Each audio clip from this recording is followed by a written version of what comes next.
இப்படியும் இம்ப்ரெஸ் பண்ணலாமா அப்படி தான் தோணுச்சு. ரீசெண்ட் டைமில் வந்து கரன்ஸ் பிரியாணின்னு சொல்லிட்டு விஷாந்த் பாடியிலேருந்து பிரியாணி ஆர்டர் பண்ணேன். பேக்கிங் வைஸ் ரொம்பவே பக்காவாக இருந்துச்சு. பேக்கிங்கில் என்னென்ன இருந்துச்சுன்னு பார்த்தீங்கன்னா, பிரியாணி இருந்துச்சு, ரைத்தா இருந்துச்சு, இது கூட ஒரு கிரேவி இருந்துச்சு, ஒரு ஸ்வீட் இருந்துச்சு. இந்த ஸ்வீட்டோட மேட்டர் நான் பின்னாடி சொல்கிறேன். பிரியாணி குவான்டிட்டி பார்க்கணுமே 2 பேர் மீடியமாக சாப்பிட்ற அளவுக்கு வந்து குவான்டிட்டி இருந்துச்சு. பிரியாணி பீஸுமே 3 பீஸ் கொடுத்துருந்தாங்க, கொஞ்சம் மீடியம் சைஸில் இருந்துச்சு.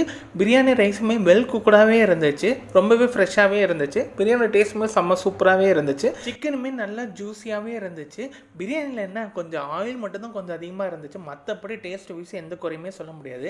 இது நான் வந்து ஸ்வீட் கொடுத்த ரீசனே வந்து நான் சொல்கிறேன். இந்த ஹோட்டல் வந்து புதுசாக ஆரம்பிச்சிருக்காங்க போல, எனக்கு சரியாகவே தெரியல.